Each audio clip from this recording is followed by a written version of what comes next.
जो सर्कस लगी हुई है, ये वो लोग हैं 30 साल से इन्होंने इस मुल्क को लूटा।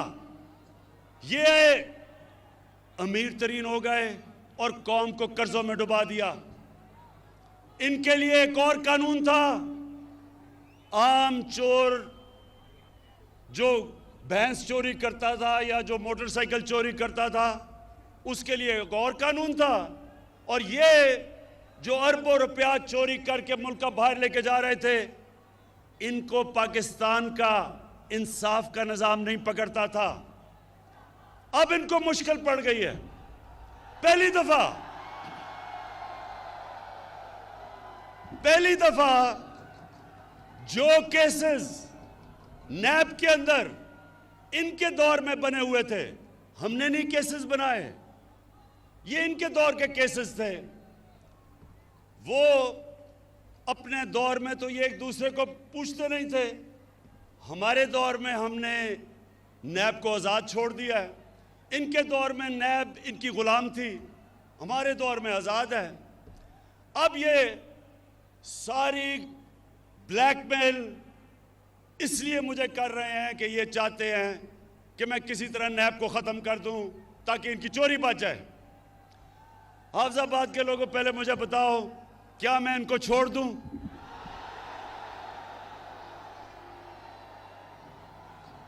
कहीं आपको इनके ऊपर तरस तो नहीं आ रहा? वो जब नवाज शरीफ की शक्ल आपने देखी कि जी बीमार हो गया, वो पता नहीं जिंदा भी रहेगा या नहीं। बड़े लोगों ने मुझे कहा, इमरान खान ये तुम क्या कर रहे हो, बेचारा मर ही ना जाए, पता नहीं जहाज पे भी चढ़ेगा या नहीं। हमारी कैबिनेट में भी एक दो ख्वातीन, उनके भी आंखों में आंसू आ गए इसकी शक्ल देख के। जैसे ही लंदन गया, लंदन की ऐसी हवा लगी कि सारी बीमारियां खत्म हो गई।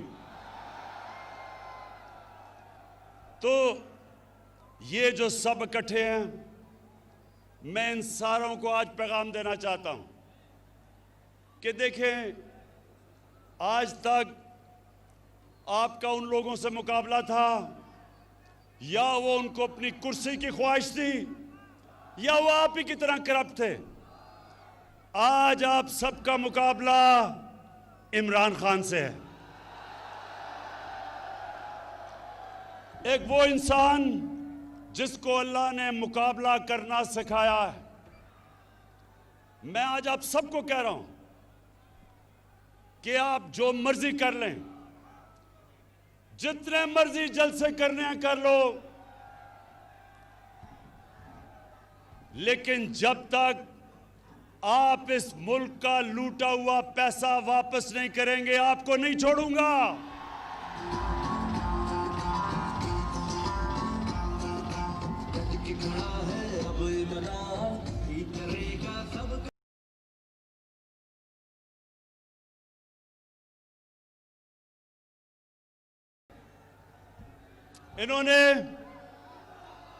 इन्होंने पहले पूरी कोशिश की कि माशियत के ऊपर कहा जी माशियत खराब हो गई, इसको निकाल दो। फिर कहे जी महंगाई हो गई। इनके पिछले 10 साल में देखें कितनी दफा महंगाई आज से बहुत ज्यादा थी। फिर कहा जी कि वो कोरोना के अंदर इमरान को नहीं समझ कि वो जिस तरह नरेंद्र मोदी ने बंद किया था अपना मुल्क, इमरान खान को भी करना चाहिए। अल्लाह अल हक है, अल्लाह का शुक्र अदा करता हूं, उसने हमने कोरोना से भी बचा दिया। फिर इन्होंने एक फैटफ, एक ऐसी चीज है जिसमें पाकिस्तान को इनकी वजह से ग्रे लिस्ट में डाला हुआ है।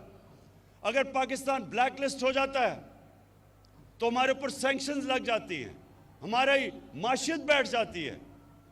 तो इन्होंने सोचा कि अब तो इसको ब्लैकमेल कर लेंगे कि पहले नैब को ख़त्म करो और फिर हमें फैटफ साइन करेंगे। इन्होंने मुझे नैब में 38 शिक्के हैं नैब की, उसमें से कहा 34 शिक्कों को इस तरह कर दो कि नैब ही ख़त्म हो जाए ताकि इनकी चोरी बच जाए। जब मैं नहीं माना तो इन्होंने क्या किया कि इन्होंने अदलियों पे भी हमला किया। 3 चीफ जस्टिस बैठे हुए थे जिनके खिलाफ इन्होंने बातें शुरू कर दी कि जी नवाज शरीफ ने कहा फैसला ही गलत था। 3 चीफ जस्टिस थे, अदलियों का भी अटैक किया और फिर पाकिस्तान के आर्मी चीफ और ISI चीफ को अटैक किया। आर्मी चीफ और ISI चीफ को अटैक करने का मतलब फौज को अटैक करना। यहां मेहदी भट्टी बैठे हैं, इनका बेटा बलूचिस्तान में शहीद हुआ।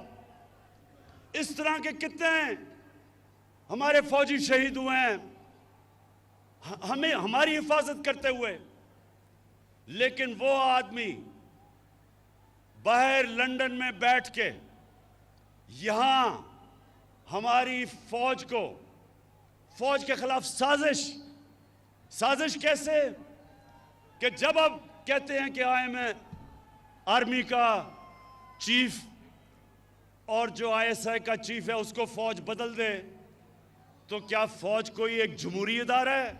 क्या उन्होंने नो कॉन्फिडेंस मोशन पास करना है? वो ये कह रहा है कि फौज के अंदर बगावत की जाए, वो ये कह रहा है कि फौज कू करे, यानी कि हमारी फौज तबाह हो।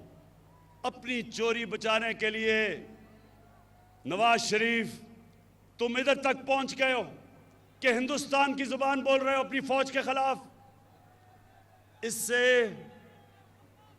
इससे मेरा अज़म और मजबूत है कि तुम्हारी तरह के लोग, तुम्हारी तरह के मीर जाफर, मीर सादिक और मीर याद सादिक, इनको इंशाअल्लाह जब तक हम इनको कानून के नीचे नहीं लेके आएंगे और इनका पैसा नहीं निकालेंगे, इंशाअल्लाह मैं इनको नहीं छोड़ूंगा।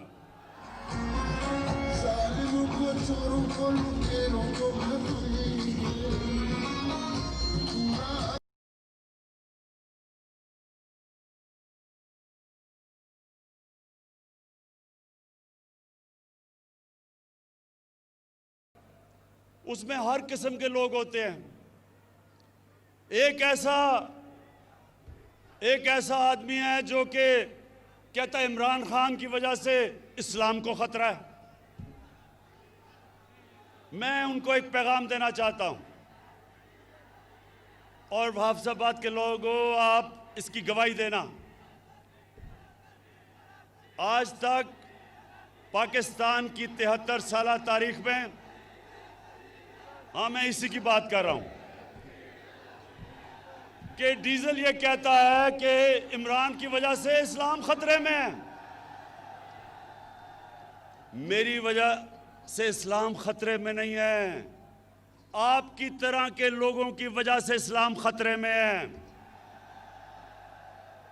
मैं आज चैलेंज करता हूं, पाकिस्तान की 73 साल तारीख में किसने आज तक अपने नबी सल्लल्लाहु अलैहि वसल्लम का, उनका जो मौक़िफ़, उनके लिए कौन इस तरह इंटरनेशनल स्टेज पे खड़ा हुआ है मेरे अलावा? चैलेंज करता हूं आपको।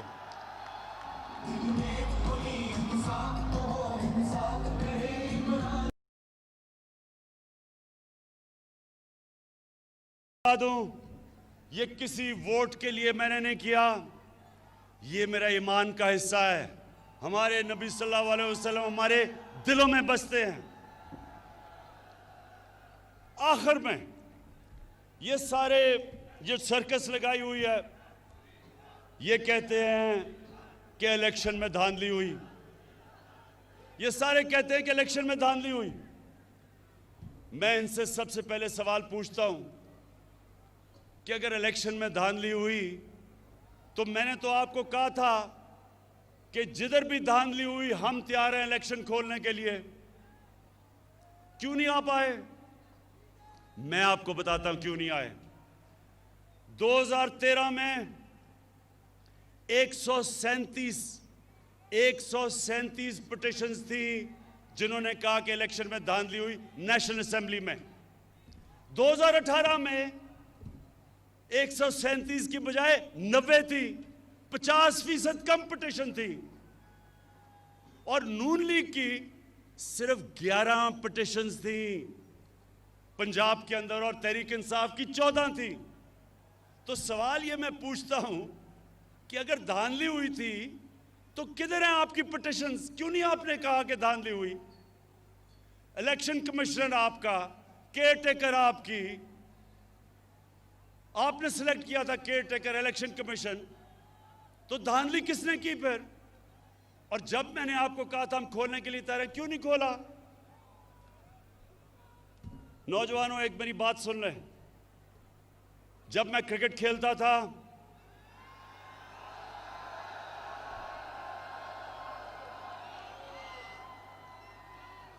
तो मेरे दौर में अपने अपने अंपायर होते थे।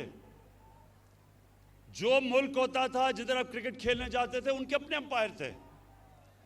तो ज्यादातर जब टीमें हारती थी दूसरे मुल्क में तो वो कहती थी अंपायरों ने हमें मैच हरा दिया। तो मैं वो क्रिकेट की तारीख का 150 साल तारीख में वो पहला कप्तान था जिसने कहा कि न्यूट्रल अंपायर आने चाहिए, यानी कि अपने अंपायर नहीं होने चाहिए, दूसरे मुल्क से अंपायर मंगवाओ ताकि वो न्यूट्रल हो। और आप अगर दुनिया की क्रिकेट की तारीख उठा के देखें तो पहला कप्तान था जिसने अपने मुल्क में दुनिया की सबसे ताकतवर टीम वेस्ट इंडीज के साथ न्यूट्रल अंपायर मंगा के मैच खेला। और फिर दूसरी टीम जो मंगवाई न्यूट्रल अंपायर से, हिंदुस्तान से जब हमारा मैच होता था ना पाकिस्तान उधर जीतता था क्योंकि जब टीम हारने लगती थी उनके अंपायर आ जाते थे, ना हिंदुस्तान यहां जीतता था और कई दफा हमारे अंपायर भी हमारी मदद करते थे। तो मैं पहला कप्तान था जिसने हिंदुस्तान में जाके हिंदुस्तान के अंपायरों के होते हुए हराया हिंदुस्तान को। और फिर बस और फिर पाकिस्तान आई तो हमने न्यूट्रल अंपायर से उनके साथ मैच खेला और हमारी वजह से आज दुनिया की क्रिकेट में न्यूट्रल अंपायर हैं। जो हारता है वो हार मान जाता है, वो कहता है क्योंकि अंपायर अब न्यूट्रल है। आज मैं आपके सामने वादा करता हूं अपनी कौम से, ये मेरी हुकूमत है जो पहली दफा पाकिस्तान में एक ऐसे इलेक्शन करवाएगी कि जो हारेगा वो भी मानेगा कि इलेक्शन साफ और शफाफ हुआ है। इसके लिए हम कई चीजें कर रहे हैं। हम इलेक्ट्रॉनिक वोटिंग कर रहे हैं। हम एक इलेक्ट्रॉनिक वोटिंग यानी टेक्नोलॉजी का फायदा उठाएंगे। हम इसके ऊपर पूरा काम कर रहे हैं। हम इंशाल्लाह सारे वो कदम उठाएंगे कि ऐसा इलेक्शन होगा जो सिर्फ पाकिस्तान में एक दफा हुआ था 1970 में, जब सब ने कहा कि साफ और शफाफ इलेक्शन है। उसके अलावा सारे इलेक्शनों में जो हारता था वो कहता था कि इलेक्शन में धांधली हुई। ये जो अब इलेक्शन होगा, हम इलेक्शन रिफॉर्म्स कर रहे हैं, टेक्नोलॉजी लेके आ रहे हैं। जो जो चीज़ें हमने पूरा स्टडी किया